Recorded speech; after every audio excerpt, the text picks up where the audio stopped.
there I was, although surrounded by faces familiar and the cacophony of bustling streets, feeling more alone than ever before.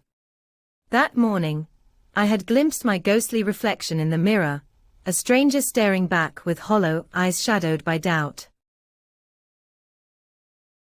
The loss of a job, the crumbling of a once steadfast relationship, and financial woes had chained my spirit, dragging me into a valley shadowed by despair. The thought wrung my heart, is there truly a path for me beyond this darkness?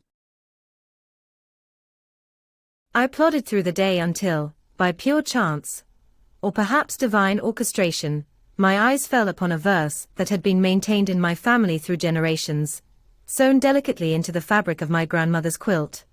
The Lord is my shepherd, I shall not want.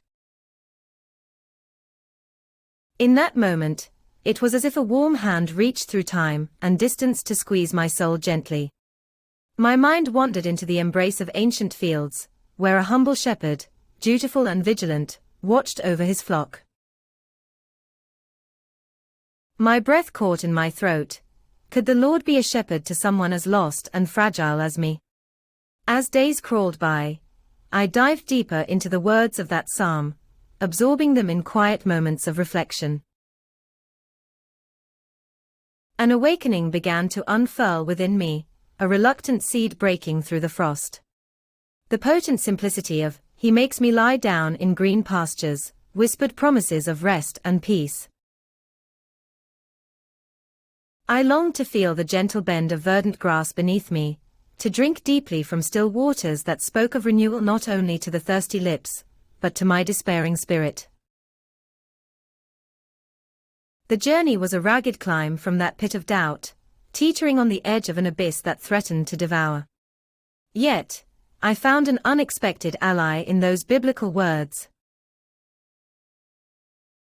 They fashioned for me a quiet strength that whispered, "He restores my soul."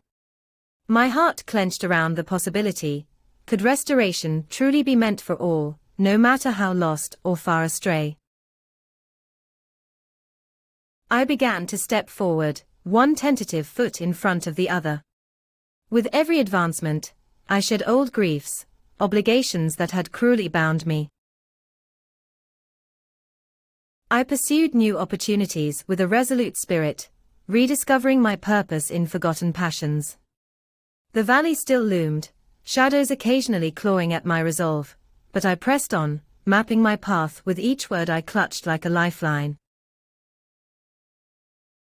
The struggles remained, rejection, fear, and self-doubt crept like thieves in the night. Yet, through every assault, I grasped the firm staff of faith, trusting it to guide me and shield me from the howling winds. Yeah, though I walk through the valley of the shadow of death, I recited softly in those bleakest hours, I will fear no evil.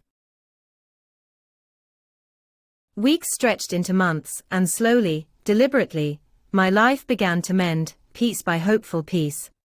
I embraced the notion of a table prepared for me, a banquet in the presence of my life's constricting forces. And quiet confidence nestled in my heart, illuminating paths treaded in darkness. And though my enemies of insecurity and inadequacy might still linger nearby, I refused to let them feign triumph over the sanctuary of my mind. One evening, as I stood at the edge of a cherished lake, the last hues of sunset bleeding into the horizon, I finally felt it.